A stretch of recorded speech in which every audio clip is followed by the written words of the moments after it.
다 같이 일어서서 시작하는 처참히 23장 여호와의 보좌 앞에 부르시겠습니다.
함께 기도하겠습니다. 자비로우신 우리 아버지 하나님, 복되고 즐겁고 거룩한 안식일을 주의 성전에서 지킬 수 있게 인도해 주심을 감사드립니다. 또 한 주일 동안 흩어져 생업에 종사하던 성도들을 한자리에 모으시고 함께하여 교제를 나누면서 즐겁고 기쁘게 연합하여 우리 하나님 아버지께 예배를 드릴 수 있어 참으로 감사를 드립니다. 우리 아버지 하나님, 이 예배를 통하여 홀로 영광을 받으시고 기뻐하옵시고 이 교회를 살펴주시옵소서. 성도들 중에 고난과 실망, 좌절과 고통 등 어려움에 있는 사람들의 그 간절한 기도에 즉시 응답하여 주시고 위로하며 치료하여 주시옵소서. 우리 아버지 하나님, 성도들이 입을 모아 찬양으로 우리 주께 영광을 드릴 때에 크게 기뻐하시고 이 교회에 큰 축복을 내려 주시옵소서. 우리 아버지 하나님, 특별히 이 강남교회를 사랑하사 성령의 역사가 충만으로 넘치게 하옵시고 주의 백성을 돌보시는 목사님과 전도사님께 지혜와 강건으로 헌신하게 하옵소서. 우리 아버지 하나님, 이 교회를 섬기는 성도님들이 한 사람 한 사람마다 겸손과 순종하는 마음을 주사 서로를 아껴주고 챙겨주고 못마땅한 것이 있더라도 마음 넓게 포용하고 웃어주는 사랑이 넘치는 교회가 되게 하옵소서. 우리 하나님 아버지께서 이 교회를 회개와 기도와 찬양과 말씀이 풍성하게 키워주실 것을 기원하며 우리를 사랑하시는 주 예수 그리스도의 이름으로 기도드립니다. 아멘.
여러분 안녕하십니까? 은혜의 찬양을 인해서 감사합니다. 우리에게 주시는 하나님의 말씀, 사무엘상 16장 1절부터 3절까지 읽으시고요. 그리고 7절에 있는 말씀을 읽으시겠습니다. 사무엘상 16장 1절 같이 읽으실까요? 여호와께서 시작. 여호와께서 사무엘에게 이르시되 내가 이미 사울을 버려 이스라엘 왕이 되지 못하게 하였거늘 내가 그를 위하여 언제까지 슬퍼하겠느냐. 너는 기름을 불에 채워 가지고 가라. 내가 너를 베들레헴 사람 이새에게로 보내리니 이는 내가 그 아들 중에서 한 왕을 예선하였음이니라. 사무엘이 가로되 내가 어찌 갈 수 있으리이까. 사울이 들으면 나를 죽이리이다. 여호와께서 가라사대 너는 암송아지를 끌고 가서 말하기를 내가 여호와께 제사를 드리러 왔다 하고 이새를 제사에 청하라. 내가 너의 행할 일을 가르치리니 내가 내게 알게 하는 자에게 너를 위하여 기름을 부을지니라. 7절에 있는 말씀을 읽으시겠습니다. 7절 여호와께서 시작. 여호와께서 사무엘에게 이르시되 그 용모와 신장을 보지 말라. 내가 이미 그를 버렸노라. 나의 보는 것은 사람과 같이 아니하니 외모를 보거니와 나 여호와는 중심을 보느니라. 아멘. 아멘.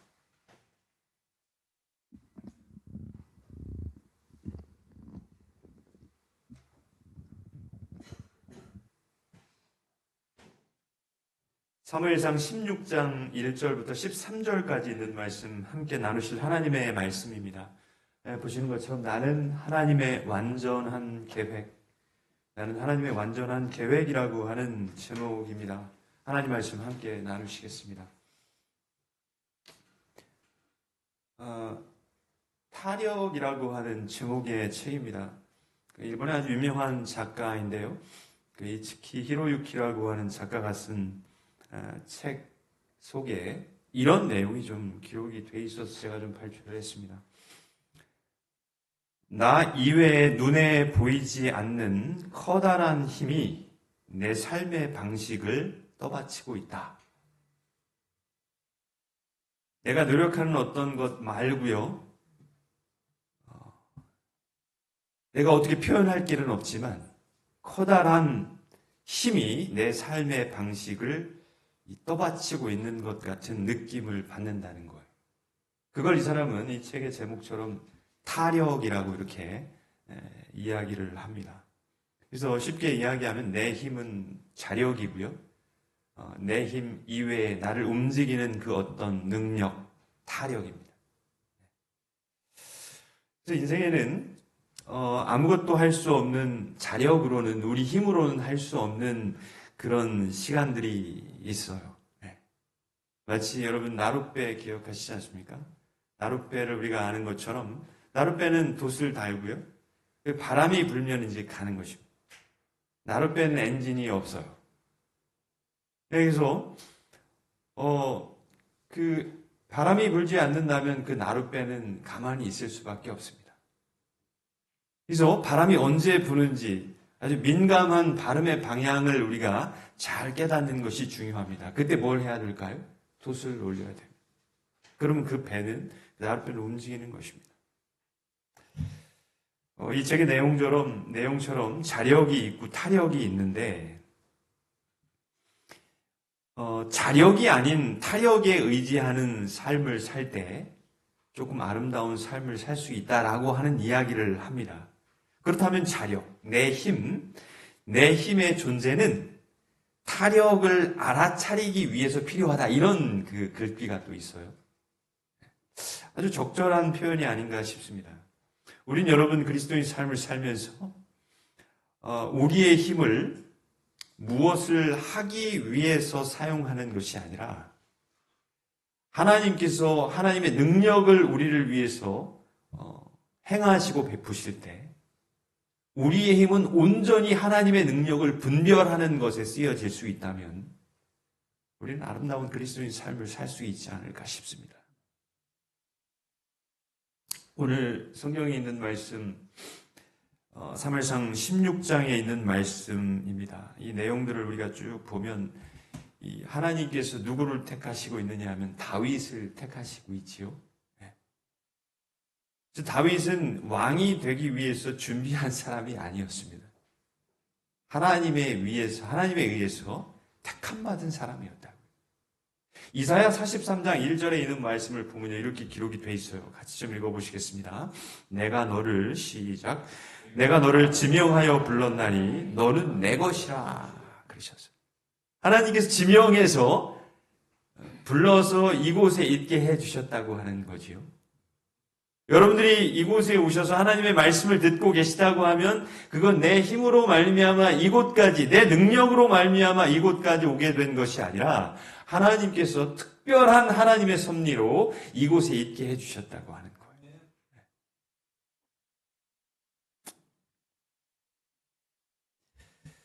나의 삶의 자리에서 해야 될 일이 있어요.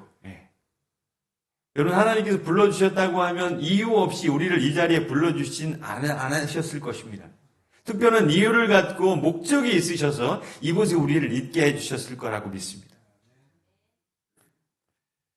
그래서 여러분, 우리가 지금 있는 이 자리는 엄숙한 자리입니다. 왜냐하면 하나님께서 우리를 통해서 하시길 원하시는 일이 있으신 거니까요. 우리 모두는 그래서 다른 말로 표현을 하라고 하면 사명을 가진 자입니다. 사명은 여러분 맡겨주신 임무예요.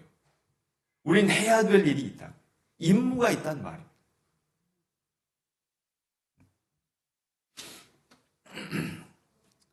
오늘 이 본문에 있는 말씀을 우리가 조금 이렇게 살펴보면 사울이 이제 왕으로 기름 부음을 받고요. 근데 하나님의 뜻에 어긋나는 길로 가는 것입니다. 계속해서 곁길로 가는 그 사울 왕의 모습을 보신 하나님께서 이제 왕의 직을 이제 다시 돌려받으시지요. 그리고 나서 사무엘을 통해서 어떤 한 사람을 다시 내가 택했다라고 하는 암시적인 말씀을 하시고 그리로 보내시는데 그곳은 베들레헴이었어요. 누구의 집이었습니까? 이새라고 하는 사람의 집으로 사무엘을 보냅니다. 그곳에 가서 한 사람을 내가 예정했으니까 그에게 기름을 부으라. 그가 왕이 될 것이다. 여러분, 그때 사무엘의 마음은 어땠습니까? 두려웠어요. 나의 이런 모습을 사울이 안다면 내 목숨이 온전치 않을 것입니다. 근데 여러분, 여기 참 재미있는 그 말씀들이 여기 기록이 되어 있는데 사무엘상 16장 2절입니다. 여기 보면요, 우리가 읽으신 것처럼 같이 좀 읽어보실까요? 하나님께서 사무엘에게 이렇게 말씀하신다고요. 사무엘이 가로되, 시작. 사무엘이 가로되 내가 어찌 갈 수 있으리까? 사울이 들으면 나를 죽이리이다. 여호와께서 가라사대 너는 암송아지를 끌고 가서 말하기를 내가 여호와께 제사를 드리러 왔다 하고, 이렇게 기록이 되어 있어요. 이 표현이 참 재밌는 뉘앙스입니다. 이게 그 영어 성경이나 다른 번역본을 참고하면 조금 다르게 번역이 되어 있긴 해요.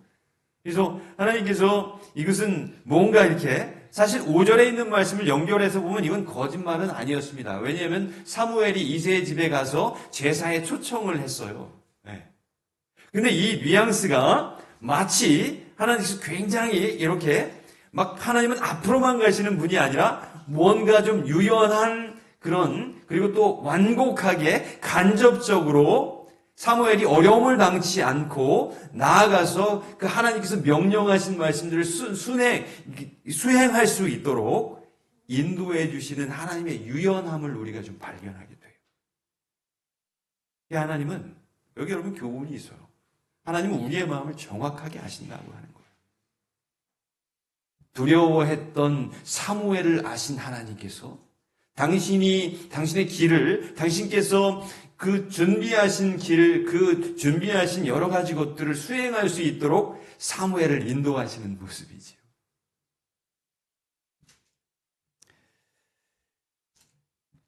여러분, 그렇다고 하면 우리가 우리 인생의 계획을 하나님께 내려놓을 수 있어요. 하나님께서 우리의 그 사정과 그리고 우리의 마음까지도 자세하게 아시니까요. 여러분, 하나님이 우리 마음속 깊은 곳에 있는 나도 잘 모르는 그런 생각들까지도 하나님께서 다 아신다고 하는 확신이 든다고 하면 여러분, 우리가 어떤 것도 다 하나님께 맡길 수 있겠지요? 예, 그 확신이 우리 마음속에 들면 말입니다.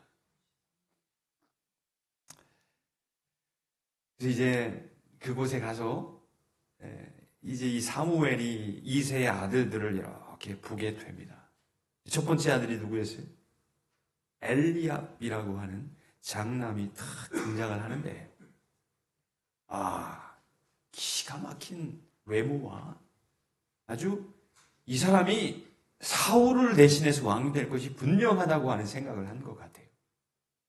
그래서 어떻게 했느냐면 사무엘이 기름을 부으려고 했다고요. 하나님께서 뭐라고 그러셨어요? 이가 아니니 그러셨어요.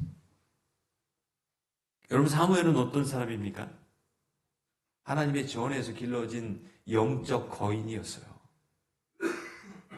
그런데 사무엘의 분별력도 온전치 못했다고 하는 거예요. 그럼 여러분, 우리가 이 세상을 살아가면서 아무리 온전하고 올바르게 보이는 사람일지라도 사람을 의지하고 사는 삶이야말로 어리석은 삶이라는 거예요. 여러분, 사무엘이 어떤 사람이었느냐고요? 그 사람의 분별력과 판단력도 믿을 수 없는 것이었다고요.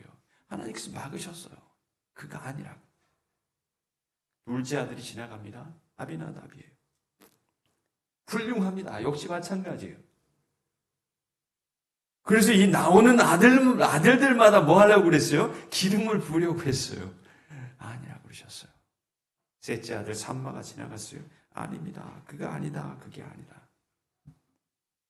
여러분, 우리는 어느 순간일지라도 하나님께서 인도하시는 길이 가장 완벽한 길이라고 하는 사실을 알고 나아갈 수 있었으면 참 좋겠습니다.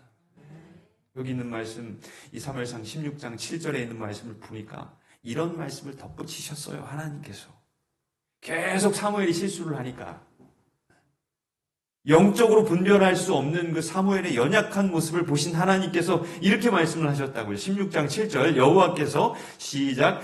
여호와께서 사무엘에게 그 용모와 신장을 보지 말라. 내가 이미 그를 버렸노라. 난에 보는 것은 사람과 같지 아니하니 사람은 외모를 보거니와 나 여호와는 중심을 보느니라. 아멘. 하나님께서 중심을 보신다고 했어요.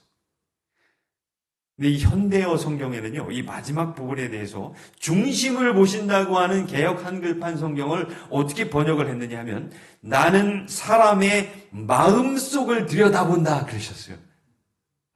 얼마나 이 직접적인 표현인지 모르겠어요. 하나님께서 무엇을 들여다보신다고요? 우리 마음속을 들여다보신다고요. 우리도 우리 마음속에서 일어나는 그런 생각들의 그 원인들을 잘 모를 때가 있다고요. 내가 무슨 생각을 지금 하고 있는지도 모를 때가 많이 있어요. 그런데 하나님은 우리의 마음속을 다 들여다보시고 나를 정확히 아시고 인도해 주실 수 있는 분이라고 하는 것입니다. 그렇다면 내 마음속을 하나님께서 들여다보시는 이상 하나님께서 인도하시는 길은 가장 완벽하고 온전한 길이라고 하는 사실을 우리가 꼭 기억하시길 바랍니다. 하나님이 인도하시는 길이 가장 완벽한 길이에요. 그렇게 해서 여러분, 누가 이제 선택이 되는 거예요? 아들이 더 없느냐 그랬어요. 아들이 더 없느냐. 그 막내가 있다고 이야기했습니다. 막내가. 아직 다윗이 아닙니다. 다윗이라고 하는 이름은 등장하지 않는다고요. 막내가 있다. 그래서 우여곡절 끝에 우리가 오늘 읽으신 이 16장 사무엘상 1장 1절부터 13절까지 있는 내용을 우리가 조금 후에 다시 조금 자세하게 살펴보겠지만 그렇게 해서 다윗은 이제 기름 부음을 받고 왕이 된다. 여러분, 이 말씀 속에 중요한 교훈 몇 가지를 좀 찾아보겠습니다. 우선 첫 번째 교훈은 하나님은 어떤 하나님이시라고요? 계획하시는 분이라는 거예요. 16장 1절입니다. 1절에 있는 말씀 그 가운데 지나서 맨 마지막 부분에 1장의 1절의 후반부에 보면 이렇게 기록이 되어 있습니다. 내가 너를 베들레헴 사람 이새에게로 보내리니 그러셨어요. 이건 사무엘이 가는 것이 아니라 하나님께서 계획하시고 준비해 놓으신 후에 사무엘로 하여금 그 일을 하게 하신 거죠. 그 다음에 여기 3절에 있는 말씀 보겠습니다. 3절에 있는 말씀을 보면 이새를 제사에 청하라. 내가 너의 행할 일을 가르치리니 그러셨어요. 저는 갈 수 없습니다, 하나님. 제가 가면 사울에게 죽고 말 것입니다. 어떻게 가서 무슨 말을 합니까? 뭘 어떻게 해야 될지 하나도 모르겠습니다, 하나님. 이렇게 이야기한 것입니다. 그렇게 하니까 뭐라고 그러셨어요? 내가 무슨 일을 해야 될지, 어떤 말을 해야 될지에 대해서 다 알게 해줄 거야. 계획하시고 있어요. 여러분, 계획이라고 하는 말은 무슨 말일까요? 계획은 준비입니다. 준비됐다는 거라고요. 여러분, 우리가 어떤 사람에게 일을 맡길 때 준비된 사람에게 맡기시겠어요? 우리가 볼 때에도 준비가 하나도 되어 있지 않은 사람에게 맡기시겠습니까? 어리석은 질문입니다. 준비예요. 계획은 준비라고요. 그래서 하나님께서 이렇게 인도하신다고 하는 것은 하나님이 다 준비를 해 놓으셨다고 하는 거예요. 닥치는 대로 일하시지 않는다는 거예요. 철저하게 계획해 놓으시고요. 준비하신 후에 실천하신다고 하는 거예요. 여러분, 하나님께서 준비하시고 계획해 놓으셨다고 하면, 다윗의 인생을 그렇게 준비하시고 계획해 놓으셨다고 하면, 그 하나님이 우리를 인도하시고 계시는 하나님인 이상 우리의 삶도 준비하시고 계획해 놓으셨지 않겠습니까? 그렇죠. 우리의 삶도 마찬가지입니다. 하나님께서 준비하신 것이, 계획해 놓으신 길이 우리가 잘 명확하게 볼 수 없고 확인할 수 없을지라도 하나님께서는 우리의 계획과 우리를 위한 계획과 준비를 해 놓으시고 인도하시고 계시다는 거예요. 그거 믿고 사는 것이 우리의 삶입니다. 그 모습을 통해서 하나님께서 영광을 받으신다.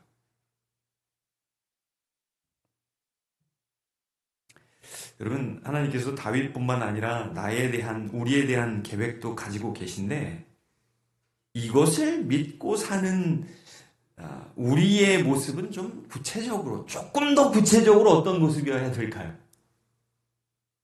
생각해 볼 수 있습니다.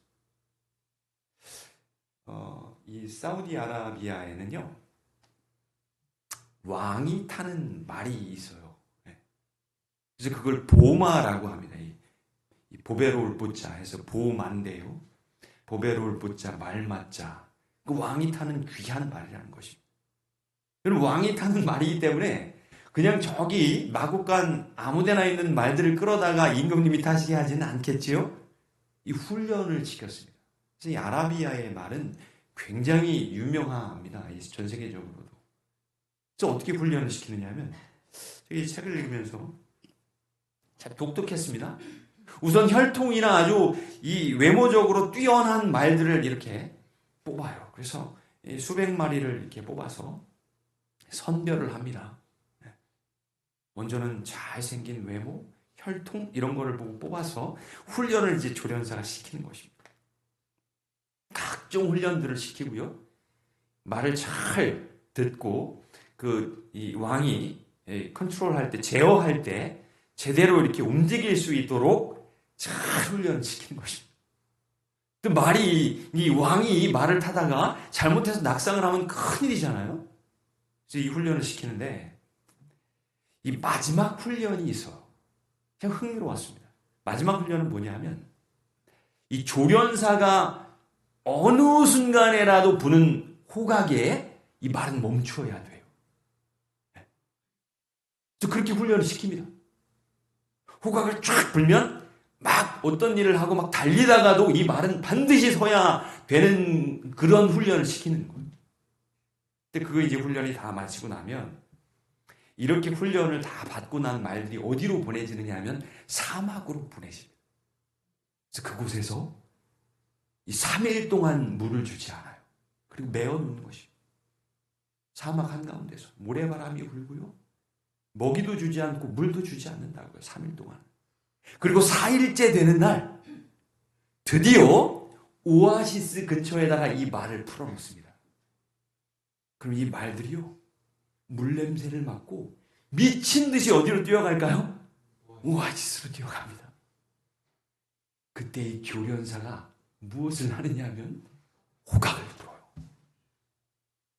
그런데 여러분, 대부분의 말들은요, 어떻게 할까요? 멈추지 않습니다. 그 갈증과 굶주림으로 말미암아 물냄새를 맡고 오아시스로 막 질주하는 거예요. 대부분의 말들은 호각 소리를 듣고도 멈추지 않는다. 그런데 여러분, 놀라운 것은 이 와중에 가끔씩 제자리에 서는 말들이 있다는 거예요. 그 호각 소리. 그 말들은 보마가 됩니다.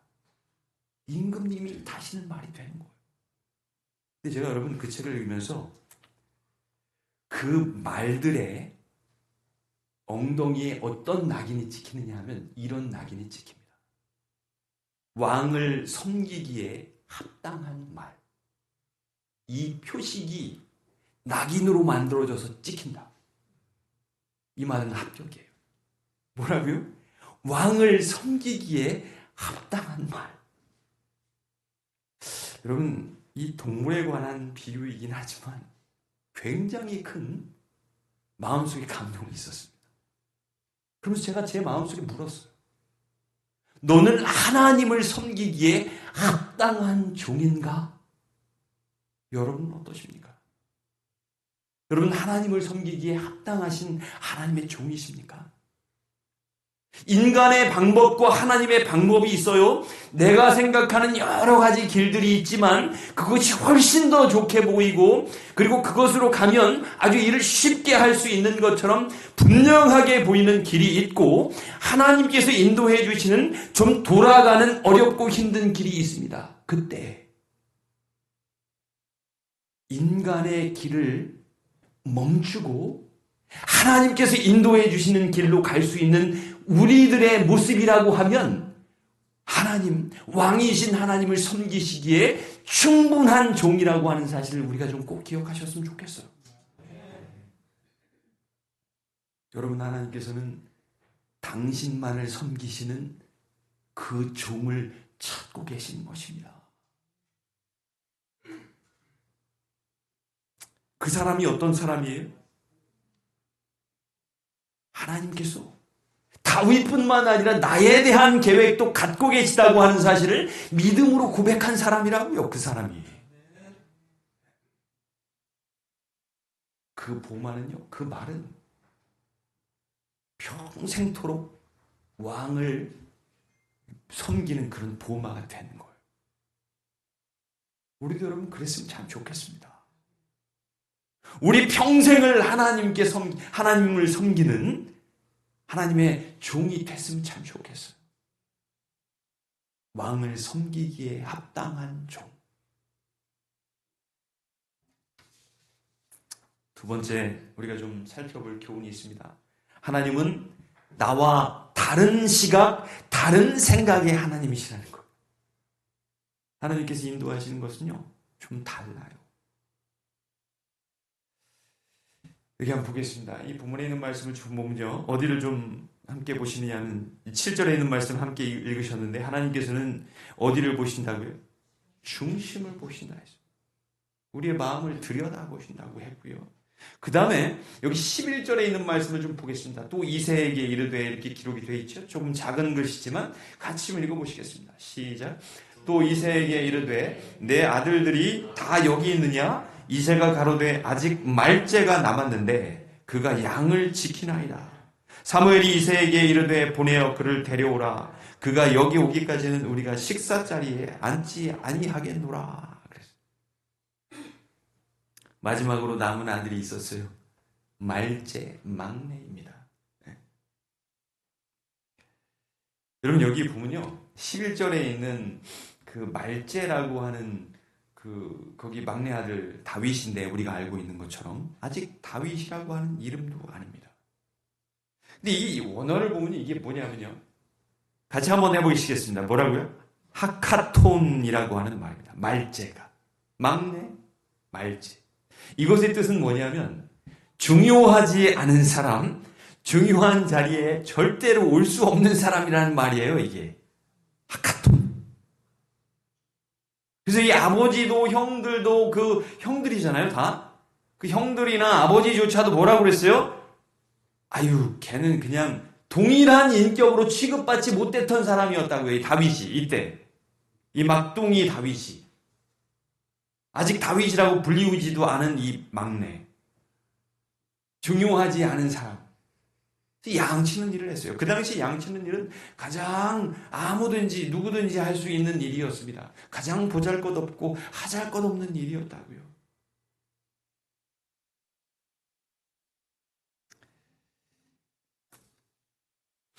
근데 여러분, 다윗이 어떻게 됐어요? 결국 하나님에 의해서 선택이 됐고요. 다 다른 사람은 그 똑같은 사람으로도 취급해주지 않았는데 하나님이 다윗을 택하시고 그에게 기름을 부었습니다. 그때 여러분, 그래서 이 다윗은 하나님의 안목에 의해서 택함받은 사람이라고요. 아버지에 의해서도 형들에 의해서도 사무엘에, 심지어는 사무엘에 의해서도 택함받지 못한 사람이 다윗이었어요. 철저하게 하나님에 의해서 선택받은 사람이었습니다.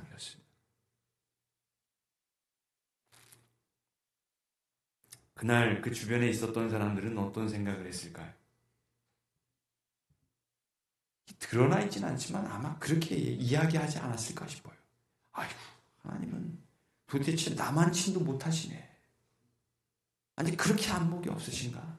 어쩌자고 우리 다윗, 아니 우리 저 막내에게 기름 부음을 부으신단 말이야. 나만 친도 못하셔. 아이고, 하나님을 믿고 살아야 되나? 이런 생각을 하는 사람들도 있었을 거라는 생각이 들어요. 그리고 여러분, 그 사람들, 그렇게 생각했던 사람들은요, 그 기름 부음을 받고 뭐 이런 여러 가지 일련의 일들이 있었지만 그걸 싹 잊어버렸을 것입니다. 왜냐하면 일반적으로 내 생각과 다른 일들이 많이 일어나면 사람들은요, 심리학에서 말하는 것처럼 그걸 금방 잊어버리려고 합니다. 그래서 그 순간, 야, 이건 그냥 기억하지 말고 살자. 이렇게 돼버렸을 가능성이 아주 높다는 거예요. 아니, 그렇게 잊어버렸습니다. 그런데 여러분, 놀라운 것은 그 하나님께서 다윗을 선택하시고 그 막내를 선택하시고 그가 왕이 됐다고요.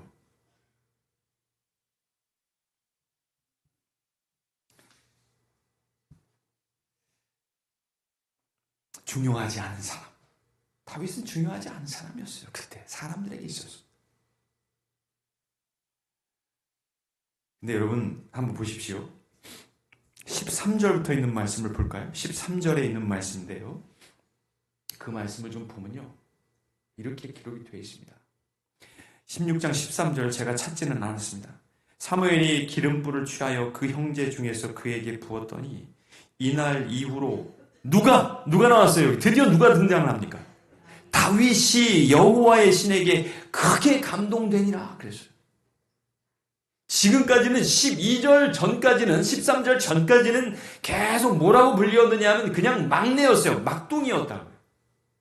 동일한 인격으로 취급받지 못했던 그 막둥이가 이제 13절부터는 다윗이라고 하는 이름으로 전면에 등장을 합니다.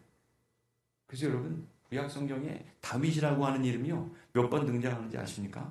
600번 이상 등장을 하고요. 신약에는 60번 이상 반복되어서 등장을 하는 이름이 다윗이에요. 왜냐하면 하나님께서 그를 택하시고 높이셨기 때문에 그렇습니다. 사람의 안목으로 택함받은 게 아니에요.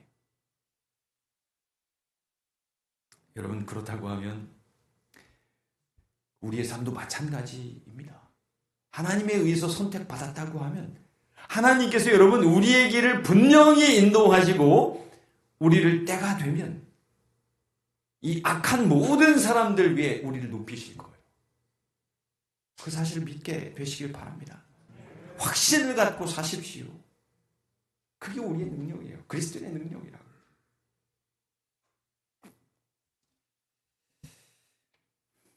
제가 어느 날 어떤 한 후배 목사님하고 대화를 좀 하다가 그 목사님이 그런 얘기를 하시더라고요. 목사님, 저는 힘이 들 때마다 나는 사람을 위해서 일을 하지 않고 하나님을 위해서 일한다라는 생각을 하면 기분이 갑자기 좋아집니다. 그렇게 얘기를 하시더라고요. 그게 그날 저녁에 참 그 목사님으로부터 그 이야기를 듣고 감동이 있었습니다. 아, 그래. 내가 하는 일이 그리스도인의 삶을 살면서 우리가 하는 일들은 사람을 위해서 하는 일이 아니지 하나님을 위해서 하는 일 아니야? 이런 생각을 다시 한번 하게 되니까 마음속에 기쁨이 넘치게 됐다고요. 여러분, 우리는 하나님에 의해서 선택되었고 그래서 하나님을 위해서 일하는 사람들입니다. 감사하셨으면 좋겠어요. 그 특권입니다. 하나님께서 목적이 있으셔서 이 자리에 있게 해주신 거예요. 우리는 어떠한 일일지라도 여러분 하나님을 위해서 일하고 있는 하나님의 사람들이라고 하는 사실을 꼭 기억하시기 바랍니다. 그 모습을 보시고 하나님께서 영광을 받으신다고요. 그래서 여러분 우주 거민들 앞에서 하나님께서 욥을 자랑하신 것처럼 우리를 자랑하실 거예요. 우리의 삶을 통해서 그 모습을 발견하시고 확인하시는 순간 말입니다.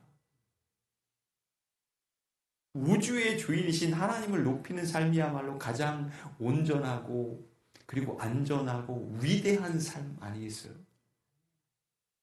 그 삶을 살도록 우리를 인도해 주심을 인해서 우리 모두가 감사하시는 저와 여러분의 모습이 되시기를 주님의 이름으로 간절히 바랍니다.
다 같이 일어서서 마치는 찬미 538장 우리 즐거운 노래 1, 2, 4절 부르시겠습니다.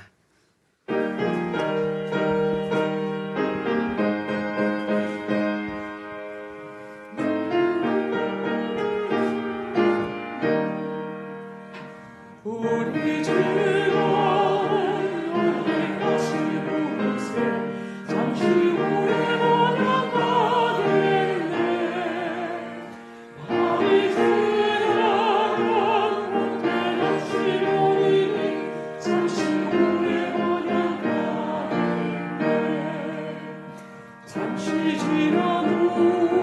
잠시 지나도 어제보다 물결과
아버지 하나님, 말씀으로 오셔서 우리의 심령을 강건케 하시니 감사합니다.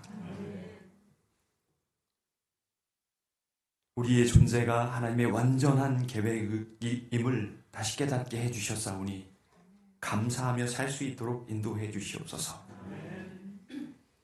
오늘 특별히 마음이 무너진 당신의 사랑하는 자녀들이 있습니까? 위로해 주시고 회복시켜 주셔서 좋으신 하나님이 생명임을 꼭 마음속에 간직할 수 있도록 인도해 주시옵소서. 오늘 이 쉼의 날을 통해서 하나님께 온전히 영광 돌리기를 원합니다. 하나님 영광 받으시옵소서. 우리를 사랑하시는 예수님의 이름으로 기도합니다. 아멘.